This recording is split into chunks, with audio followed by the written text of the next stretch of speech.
Prime debate में आपका स्वागत है। आयरलैंड में सविता हल्पनावार की मौत पूरी दुनिया के लिए सवाल बनकर सामने आई है। जिन हालात में मौत हुई है उनके बारे में पूरी दुनिया में बहस चल रही है। औरत के अपने शरीर पर अधिकार से लेकर यह बात चर्चा में बनी हुई है कि किन हालात में गर्भपात किया जा सकता है, गर्भपात कब तक किया जा सकता है। सबसे अहम पक्ष यह है कि गर्भपात के मामले में कानून की क्या भूमिका है, समाज की क्या भूमिका है, धर्म की क्या भूमिका है। आयरलैंड के एक अस्पताल में जब सविता हलप्पनवार भर्ती हुई तो उनकी कोख में 17 हफ्तों का भ्रूण था। भ्रूण की खस्ता हालत सविता की जान के लिए खतरा बनी हुई थी। आयरलैंड में गर्भपात की विशेष हालात में ही अनुमति मिलती है। हालांकि विशेष हालात में गर्भवती औरत को बचाने की जिम्मेदारी कबूल की गई है, लेकिन इस अनुमति को हासिल करने की प्रक्रिया काफी पेचीदा है और आपातकालीन हालत में ऐसी अनुमति हासिल कर पाना काफी मुश्किल होता है। जब तक भ्रूण के दिल की धड़कन दर्ज होती है तब तक डॉक्टर गर्भपात करने से कतराते हैं, क्योंकि इसका कानून के साथ साथ धर्म के साथ भी पेचीदा रिश्ता है। कैथोलिक चर्च गर्भपात का विरोध करता है और गर्भ में पल रहे भ्रूण के अधिकार की बात करता है। सविता के मामले में भ्रूण के दिल की धड़कन दर्ज हो रही थी और शरीर में संक्रमण फैल रहा था। भ्रूण का बचना तो मुश्किल था, लेकिन अहम फैसला लेने में देरी सविता की जान ले गई। अगर सविता के हवाले से इस मामले को बड़े परिप्रेक्ष्य में देखें तो पता चलता है कि तकरीबन पूरी दुनिया में इस मुद्दे पर ठोस सहमति नहीं बन पाई है। इस मुद्दे के कई पक्ष हैं, पर किसी भी पक्ष पर हाँ या ना में समझ बनाना काफी मुश्किल है। ऐसे में और भी जरूरी हो जाता है कि इस मुद्दे पर संजीदगी से चर्चा की जाए और जिस भी आधार पर हमारी धारणाएं या समझ टिकी हो उन पर सवाल किया जाए। गर्भपात के विषय से औरत के अस्तित्व और हकूक के सवाल तो जुड़े ही हुए हैं। इन सवालों में समाज की दिलचस्पी है। इन सवालों से कानून को अलग नहीं किया जा सकता। धर्म मानता है कि इन सवालों का जवाब उसके दायरे में ही संभव है। ऐसा नहीं हो सकता कि जिस मामले में इन सब की दिलचस्पी हो उस पर आसानी से सहमति बन जाए, और सहमति बनाना जरूरी भी नहीं होता। संजीदगी से चर्चा करना और खुले दिमाग से सोचना काफी है। ऐसा ही करने की कोशिश करेंगे हम भी। हमारे साथ स्टूडियो में हैं आशीष अलेक्जेंडर, जो फॉरवर्ड प्रेस के फॉर्मर एडिटर हैं, जानकी श्रीनिवासन, जो पंजाब यूनिवर्सिटी में पॉलिटिकल साइंस पढ़ाती हैं, और डॉक्टर पुनीत कपूर, जो सेक्टर 25 के डेंटल कॉलेज एंड हॉस्पिटल के एनेस्थीसिया डिपार्टमेंट में असिस्टेंट प्रोफेसर हैं। आप सबका आज की चर्चा में स्वागत है। आशीष, मैं आपसे शुरू करता हूं। जब भी अबॉर्शन का मसला आता है, खासतौर पे ग्लोबल लेवल पर जब भी बात आती है, चाहे वो इलेक्शन हो यूएस की या यूरोप में कोई बात हो रही हो, तो उसका सबसे पहला जो कन्फ्लिक्ट है वो चर्च के साथ आता है। आखिर ऐसा क्या है कि ये हमेशा कन्फ्लिक्ट में रहता है? जो चर्च की अंडरस्टैंडिंग है, जो समझ है मानवीय जीवन को लेकर, वो निश्चित तौर पे ये कहती है कि हम ईश्वर का स्थान नहीं ले सकते। जीवन देना और जीवन लेना वो किन्हीं खास अपवादों को छोड़कर वो हमारे हाथ में लेने की चीज नहीं है। इसके साथ और दूसरी चीजें जुड़ी हुई हैं। ये सिर्फ मसला गर्भपात का या भ्रूण हत्या का नहीं है। ये दूसरे सवाल खड़े करता है कि आप किसी भी व्यक्ति को, किसी भी महिला को किस प्रकार की केयर प्रोवाइड कर रहे हैं जन्म से पहले, बच्चे के जन्म से पहले और बच्चे के जन्म के बाद, जिसमें आप उसके साइकोलॉजिकल और फिजिकल और बायोलॉजिकल और हर किस्म से आप उसको एक केयर और उसको आप प्रदान कर रहे हैं। आशीष, उसमें सबसे बड़ा नुक्ता इसी बात पे आता है कि एक तो जब इमरजेंसी हालात में यहाँ पर ये लगता है कि माँ की जान को खतरा है, वहां पर करने की एक बात आती है, वो एक ऐसा ग्रे एरिया है, यहाँ पर कोई पुख्ता समझ नहीं हो पाई कि आखिर कब ये किया जाए, एक मुद्दा। और जब हम कहते हैं कि चर्च की एक अंडरस्टैंडिंग है ह्यूमन लाइफ को लेकर, तो वो जो अंडरस्टैंडिंग है वो हमेशा भ्रूण के साथ जुड़कर ही क्यों देखी जाती है? पूरी दुनिया में इतनी सारी लड़ाइयां हो रही हैं, यहाँ पर बहुत सारे लोग मारे जा रहे हैं और भी बहुत सारे कारणों से, वहां पर कभी चर्च प्रोएक्टिवली काम नहीं करता है। ऐसा नहीं है कि चर्च प्रोएक्टिवली काम नहीं करता है। चर्च निश्चित तौर पर एक मॉरल स्टैंड पॉइंट दे रहा है और देता रहा है।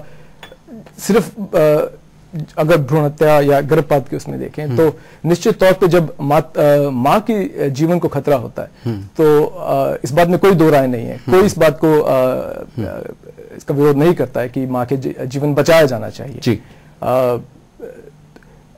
और जगह पे अगर आप देखें किस किस्म का जो हिंसा हो रही है और किस किस्म के रिलीफ वर्क जो दिए जा रहे हैं, हिस्टोरिकली आप देखें उसको, चाहे आप हेनरी डुनॉ की रेड क्रॉस से लेकर, जिसका अब काफी सेक्युलरीकरण हो गया है, उससे लेकर फ्लोरेंस नाइटिंगेल तक और मदर टेरेसा तक आप देखें, तो वॉर विक्टिम्स के लिए जो काम हुआ है वो आप उसको आपको देखना पड़ेगा। विक्टिम्स के साथ काम करना और उस लड़ाई को रोकना, ये दो बिल्कुल अलग अलग बातें हैं। आशीष, मैं आपके पास दोबारा वापस आऊंगा। जानकी, इस बहस में हमेशा जो बात एक पक्ष लेता है वो है कि औरत को गर्भपात का हक है क्योंकि उसका वो शरीर है।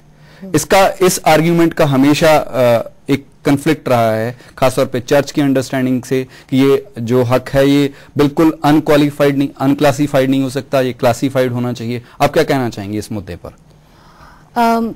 एक तो इस इशू पर चर्च और अमेरिका और आयरलैंड और बहुत सारे, जिस तरह से अबॉर्शन का डिबेट आउटसाइड इंडिया रहा है, एटलीस्ट या आउटसाइड हमारे कॉन्टेक्स्ट में रहा है, वो हमेशा ये रहा है, it is called a pro life and pro choice वाला मुद्दा, राइट? कि जो लोग अबॉर्शन को रोकना चाहते हैं, लेकिन जो प्रो लाइफ वाला इशू है, अगर सिर्फ इस फ्रेज की बात की जाए तो इसके ऊपर हमेशा सवाल रहा है कि ये प्रो लाइफ नहीं है, ये प्रो फीटस है। क्योंकि प्रो लाइफ के और भी बहुत सारी डायमेंशंस हैं। फिर आप नॉन वेजिटेरियन नहीं हो सकते हैं। फिर इस दुनिया में और जो वायलेंस हो रही है उसके बारे में भी बात करनी पड़ेगी। जिन हालात में जो मानवीय जीवन को सुरक्षा है उनके बारे में भी बात करनी पड़ेगी। वो थोड़ा लार्जर डायमेंशन हो जाता है। राइट, नो, मैं इसी को कह रही हूँ कि ये यूजुअली इस तरह से दिया गया है कि एक तो चॉइस है और एक लाइफ है। अब चॉइस या लाइफ दोनों बिना कॉन्टेक्स्ट के उनका कोई मतलब नहीं बनता, क्योंकि लाइफ का मतलब किसका लाइफ? ओके, हम एक प्रेग्नेंट वुमन की जब बात करते हैं तो हम दो लाइफ्स की बात करते हैं, लेकिन वो एक बॉडी में होता है, राइट? तो हम लाइफ ऑफ द चाइल्ड को अलग से नहीं देख सकते और हम लाइफ ऑफ द मदर को अलग से नहीं देख सकते। अब हमें यह पूछना है कि क्या हम जिस तरह से सोचते हैं उसमें एक ऐसे, हमारे जो समाज की ऑर्गेनाइजेशन है उसमें क्या एक pregnant woman, okay, a woman who has a life in her, उसका कोई कंसेप्चुअलाइजेशन है? राइट? क्योंकि जब हम चॉइस, अब नेक्स्ट में आते हैं, जब हम चॉइस की बात करते हैं तो हम अज्यूम करते हैं कि ये चॉइस जो है, women have the choice to abort और not to abort, right? Now ये चॉइस भी एक बहुत डिफिकल्ट चीज होता है, राइट? अब कोई भी abortion for instance is not an easy choice, it's not something, it's not a choice between Coca Cola and Pepsi that you make this choice, right?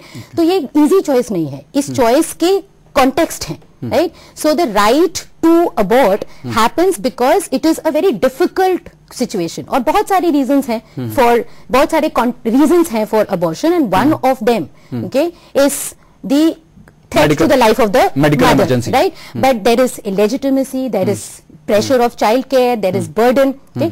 तो हमें इस पूरे डिबेट को एक ऐसे समाज के कॉन्टेक्स्ट में देखना चाहिए जहां पर समाज जो है वो पूरी तरह जिम्मेदारी, उस बच्चे की जिम्मेदारी को माँ के ऊपर डालता है, राइट? समाज की यहाँ तक जो कल्चरल कॉन्टेक्स्ट की जो कंट्री के कॉन्टेक्स्ट की बात है उसमें ये बात तो हर जगह लागू होती है कि जो मेडिकल इमरजेंसी है, इट डजेंट मैटर कि आप यूएस में हो, आप यूरोप में हो, या हिंदुस्तान में हो, या कहीं पर भी हो, कुछ मामले, मतलब इस मामले में कम से कम ये लागू नहीं होता है। तो इस मामले में तो एक यूनिवर्सल अंडरस्टैंडिंग बिल्ड करने की तरफ बात होनी चाहिए, राइट? एंड दैट्स वाई अभी जो जिस तरह से आयरलैंड में जो प्रोटेस्ट हुआ है, हमें ये देखना चाहिए, हम हमेशा जब चर्च या सोसाइटी की बात करते हैं तो आयरलैंड में जो प्रोटेस्ट, जो 10,000 महिलाएं, mainly women and other and main and children जो स्ट्रीट्स में थे, वो Catholic women and main and children थे, राइट? और जो उन्होंने बात की वो राइट ऑफ इंडियन वुमेन के लिए नहीं किया था, it was the right of women, right, that they were talking about.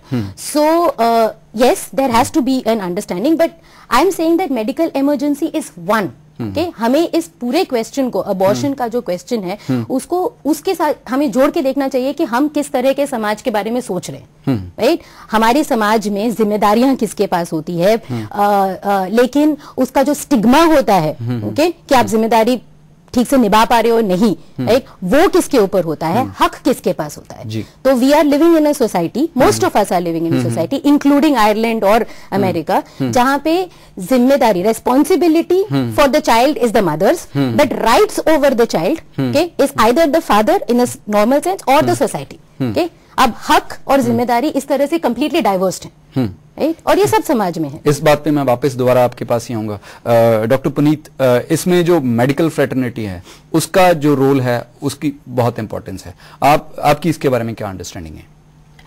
इस बारे में मेरी ये अंडरस्टैंडिंग है कि जो स्टैंडर्ड्स ऑफ मेडिकल केयर हैं, जो स्टैंडर्ड ऑपरेटिंग प्रैक्टिसेस हैं, they should be same the world over. And सबसे इंपॉर्टेंट होता है फिजिशियन की क्लिनिकल जजमेंट और पेशेंट का consent. Patient definitely has a right to refuse a particular procedure, including abortion. Including abortion, even if the threat to life is there, if the patient does not consent, the procedure cannot be carried out. But does an institution have a right to refuse the treatment? This is something, you know, this is a grey area. Medical practice में grey areas की कोई गुंजाइश नहीं होती है। यही दुखद हादसा जो हुआ है, ये इसी वजह से है क्योंकि इसमें बहुत सारे grey areas हैं। मैं पॉइंट आउट करना चाहूंगी कि सुप्रीम कोर्ट ऑफ आयरलैंड ने 1992 में ये जजमेंट पास किया था कि जब मदर की लाइफ को थ्रेट हो तो एबॉर्शन कैरी आउट होना चाहिए। अब इसमें अंडरलाइन करने वाली बात यह है when there is a threat to the life of mother, not threat to health. अब ये ग्रे एरिया है। अब वो लाइन कब क्रॉस होती है, कब threat to health threat to life में बदल जाए, वो कई बार कुछ क्षणों की बात होती है। और फिर इंस्टीट्यूशनल एथिक्स कमेटी से अप्रूवल लेना कि एबॉर्शन की परमिशन मिल जाए, ये और उन हालात में एक दिन भी बहुत अहम होता है। एक घंटा भी बहुत होता है, खासतौर पे जैसे इन हालात में यहाँ पर सेप्टिसिमिया हुआ। और जैसे आशीष जी ने कहा कि इवन कैथोलिक पॉलिसी में कहीं भी ऐसा नहीं है कि मदर की लाइफ को थ्रेट है तो एबॉर्शन नहीं होना चाहिए। इसमें भी मैं कहूंगी बहुत सारे ग्रे एरियाज हैं, ये चीज डिफाइंड नहीं है। मैं आपको एक पढ़ के बताना चाहूंगी, ये कुछ हैं ethical and religious directives for Catholic health care services जी, जो फॉलो किए जाते हैं in all the Catholic institutions. Now this is not a problem only of Ireland, ये अमेरिका के सारे कैथोलिक ओन्ड इंस्टीट्यूशंस की भी प्रॉब्लम है। और यह एक साइंटिफिक जर्नल में छपा है, American, this is an American journal of public health in 2008। और इसके अकॉर्डिंग जो साइंटिस्ट हैं, जो इन लोगों ने बताया है, इन्होंने इंटरव्यू किया सारे फिजिशियंस को, बहुत सारे फिजिशियंस ने ये माना कि उनकी जजमेंट को ओवररूल किया गया by the institutional ethics committee. Ethics committee में प्रीस्ट जो हैं वो गाइड करते हैं, वो परमिशन देते हैं इस चीज के लिए। और इसमें भी उनका जो ये जो डायरेक्टिव्स हैं, जो कैथोलिक डायरेक्टिव्स हैं, इसमें एक है डायरेक्टिव 47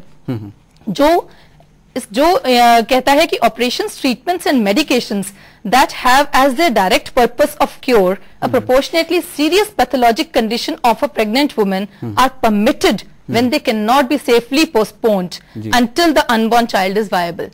अब इसमें ग्रे एरिया है until it can be safely postponed. अब ये चीज है एक सब्जेक्टिव जजमेंट है। आप एक डॉक्टर की जजमेंट कुछ और हो सकती है, दूसरे की जजमेंट कुछ और हो सकती है। और तो अगर उसके ऊपर जो रिलीजन का प्रेशर रहता है तो उसमें जो क्रूशियल टाइम है उसका बहुत नुकसान हो सकता है। अब इसमें जो प्रॉब्लम आई वो इसलिए आई क्योंकि कैथोलिक डायरेक्टिव्स हैं कि जब तक फीटल हार्ट बीट है तब तक एबॉर्शन नहीं करना, जब तक वो अपने आप खत्म नहीं होती है। But there are some conditions, जब फीटल हार्ट बीट है, पेशेंट को सेप्सिस शुरू हो गया है या कुछ और कंडीशंस हैं, तब भी गर्भपात करना जायज होता है। हाँ जी आशीष, इन मामलों में खासतौर पे जब ऐसी हालात है उसमें तो जो डॉक्टर है, जो उसके ऊपर एक्सपर्ट है, उसी को ही प्रेफरेंस मिलनी चाहिए, उसकी चॉइस को। तो वहां पर जो रिलीजन है, आपको नहीं लगता कि उसको विड्रॉ करना चाहिए, चाहे कभी ये धारणा रही हो, लेकिन this is time when we need to withdraw from that. वापस पहले सविता के केस में आते हैं। जो कुछ हुआ है अफसोसनाक है,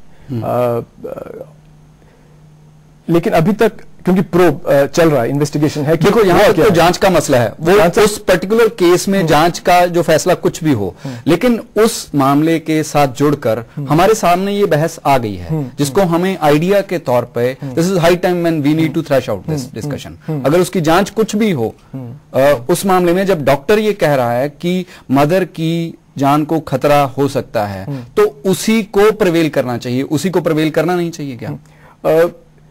जितने भी कानून है, जैसे इंग्लैंड में कानून ये बना 1929 में इन्होंने अलाउ किया, और उसके बाद 1967 में उसको रिवाइज किया। उसमें कहा गया कि 2 रजिस्टर्ड मेडिकल प्रैक्टिशनर्स पे राय देंगे, और किसी भी अच्छे इंस्टीट्यूशन में आपके पास रजिस्टर्ड मेडिकल प्रैक्टिशनर जितने क्वालिफाइड लोग होंगे और वो तुरंत उसको अपनी राय दे सकते हैं। और ऐसा होता रहा है, ऐसा नहीं है कि डॉक्टर्स की बात नहीं मानी जाती है। Spur of the moment of course आप नहीं जा रहे हैं, किसी एथिसिस्ट के पास नहीं जा रहे हैं, किसी प्रीस्ट के पास नहीं जा रहे हैं, लेकिन यहाँ जो समस्या शायद रही है वो ये है कि वो बहुत ज्यादा क्लियरली स्पेल आउट नहीं था। ठीक है, तो आप ये मानते हैं कि दिस इज हाई टाइम जब हमें उसको बिल्कुल स्पेल आउट कर लेना चाहिए? जैसे अरिजोना का एक मामला मैं आपको बताता हूँ कि अरिजोना में क्या हुआ कि एक अबॉर्शन के बाद उस हॉस्पिटल के बारे में जो वहां पर बिशप थे, उन्होंने कहा कि this hospital is no more Catholic hospital, क्योंकि वहां पर अबॉर्शन हुआ है। तो ऐसे मामलों में ज्यादा क्लैरिटी की जरूरत है। और जैसे जानकी ने कहा, मैं ये नहीं कह रहा हूं कि पूरी जो कैथोलिक कम्युनिटी है वो कोई मोनोलिथिक ढंग से सोचती है। जानकी ने कहा है कि वहां पर एक बहस है और उस बहस में इस जो आर्ग्यूमेंट की गुंजाइश बढ़नी चाहिए। नहीं, पहले मैं खुद क्योंकि कैथोलिक नहीं हूं तो उनके बिहाफ पे नहीं बोल सकता, लेकिन एक जो एक अंडरस्टैंडिंग, एक larger understanding about sanctity of life जिसे आप कह रहे हैं, उसके साथ मैं आपके पास दोबारा वापस आऊंगा। अभी टाइम हो गया है ब्रेक का।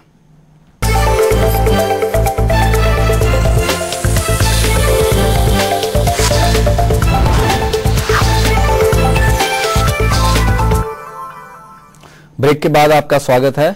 हम गर्भपात और उससे जुड़े अनेक पहलुओं पर चर्चा कर रहे हैं। आशीष, अभी तक हमने जो बात की वो सारी हमने इस कॉन्टेक्स्ट में बात की कि अगर मेडिकल इमरजेंसी हो तो क्या होना चाहिए, लेकिन गर्भपात के और भी पक्ष हैं।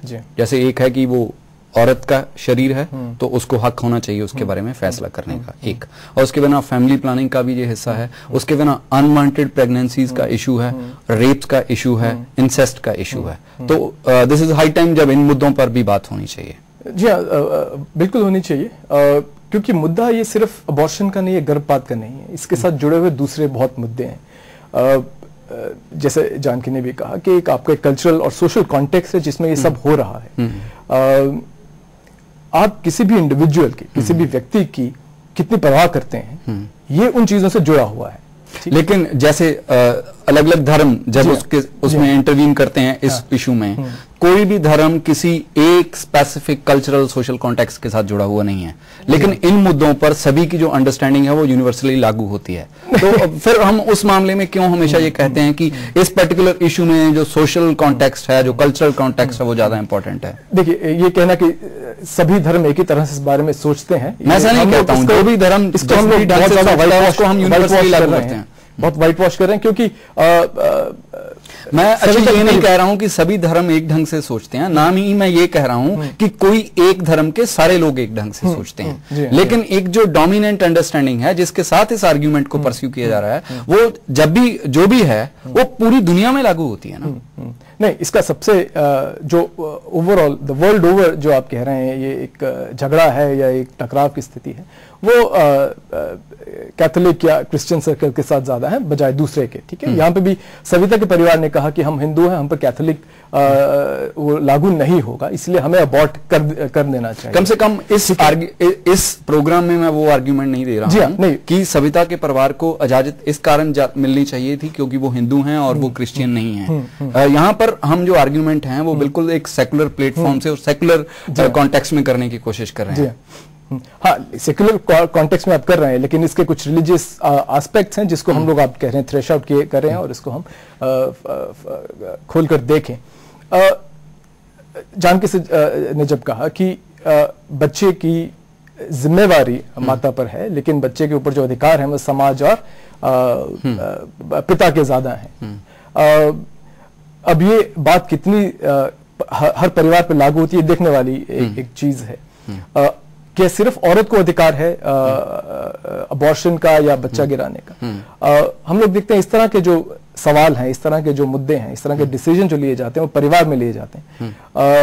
हस्बैंड और वाइफ उस वक्त दोनों को ये डिसीजन मिलकर लेना है। हम लोग वेस्ट में सिंगल मदर कहा कि ये ऐसे जो फैसले हैं वो सारे परिवार में मिलकर लिए जाते हैं, लेकिन परिवार में कौन डोमिनेट करता है? जरा जानकी से हम पूछते हैं कि जानकी क्या कहना चाहेंगे आप इस मुद्दे में? ऐसे फैसले परिवार में लिए जाते हैं, और हमारे देश में तो अबॉर्शन को लेके वी हैव अनदर प्रॉब्लम ना, किस फीटस को डिस्ट्रॉय करना चाहिए, राइट?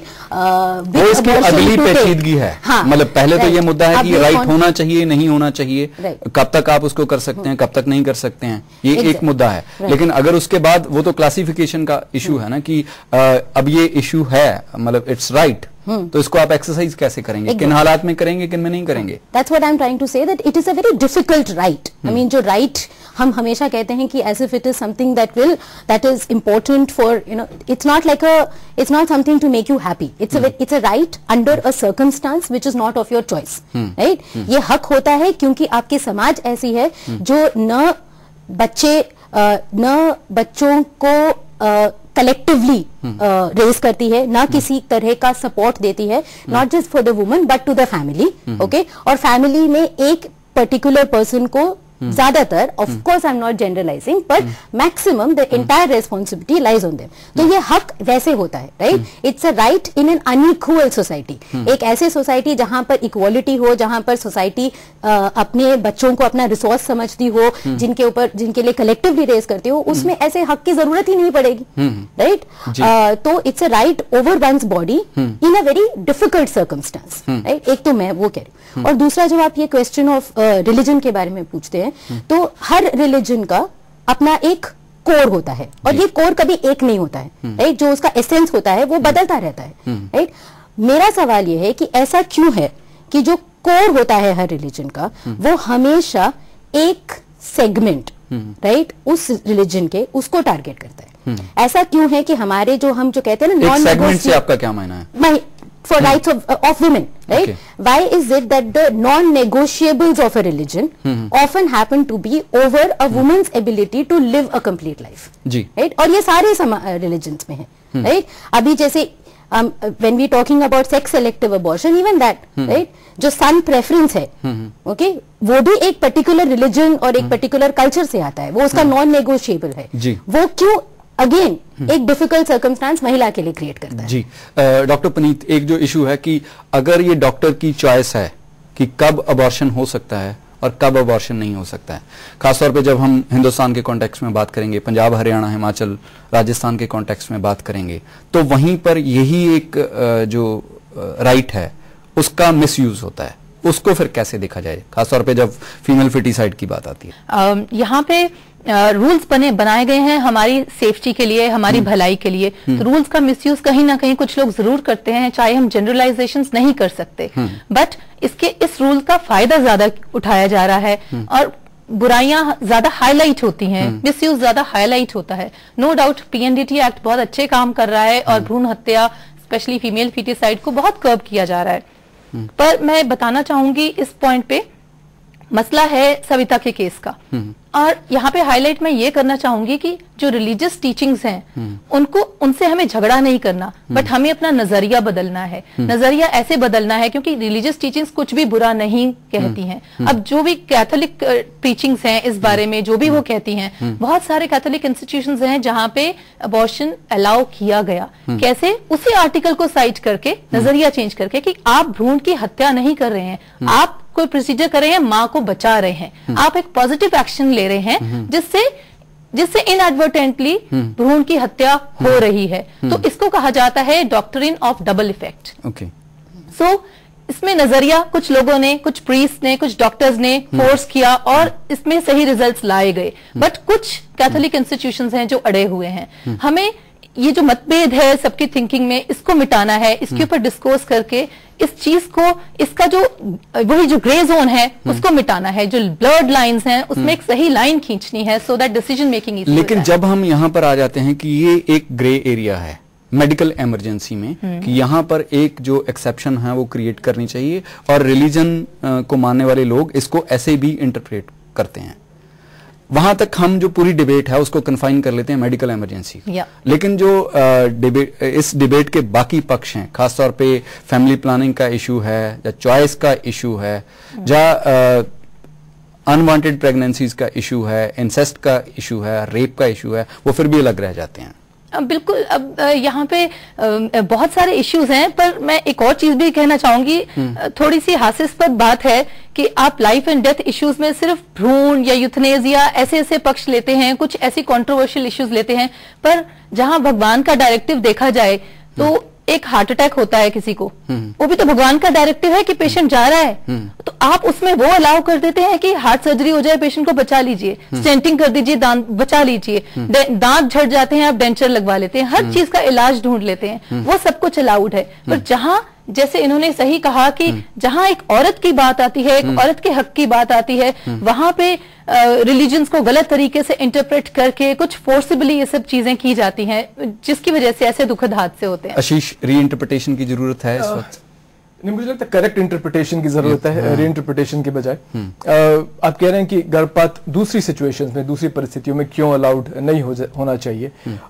इनमें से आपने जो बातें कही है, रेप, इंसेस्ट, अनवांटेड प्रेगनेंसी और ये सब चीजें, इनमें से आप किसी एक को ले लीजिए, आप अनवांटेड प्रेगनेंसी को ले लीजिए, पेरेंट्स डिड नॉट थिंक और there was a failed contraceptive something and you are pregnant, what do you do?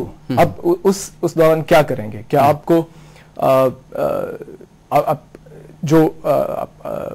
उस टाइम अबॉर्शन करेंगे या नहीं करेंगे? ये एक ऐसा सवाल है जो हस्बैंड एंड वाइफ को मिलकर सोचना चाहिए कि क्या हम एक दूसरे बच्चे को ला सकते हैं। ऑब्वियसली इसमें बहुत सारी कॉस्ट इन्वॉल्व है, आपके फाइनेंशियल प्रेशर्स, आपकी करियर, और ये आशीष सबसे बड़ा मुद्दा ये है कि ये जो इसमें इन्वॉल्व हैं वो एसेंशियली हस्बैंड एंड वाइफ हों, ये जरूरी नहीं है जिस कॉन्टेक्स्ट में अभी हम पूरी दुनिया में रह रहे हैं। हाँ, हम लोग ये कह रहे हैं कि नहीं, मैं एक एग्जाम्पल आपके सामने ये कह रहा हूं कि उस वक्त भी ये मानना है कि हस्बैंड एंड वाइफ को, क्योंकि ये इमोशनली टर्बुलेंट टाइम है, उनको बहुत एक सदमे में है, उनको उस वक्त जो धर्म कहता है, जो चर्च कहता है कि उस वक्त उनको काउंसलिंग चाहिए, उस समय उन्हें सपोर्ट चाहिए। हमारे यहाँ सोशल सपोर्ट की कमी होने के कारण ये इस तरह के ट्रॉमेटिक डिफिकल्ट डिसीजन लेने को औरतें मजबूर हो जाती हैं। अगर आपके पास सोशल सपोर्ट है, उसके पास अब सिर्फ एक वही मैं कह रहा हूँ कि सिंगल मदर की बात नहीं, आशीष बिल्कुल ठीक होगी बात की ये जो इशू है ये इतना बिल्कुल सीधा सादा नहीं है।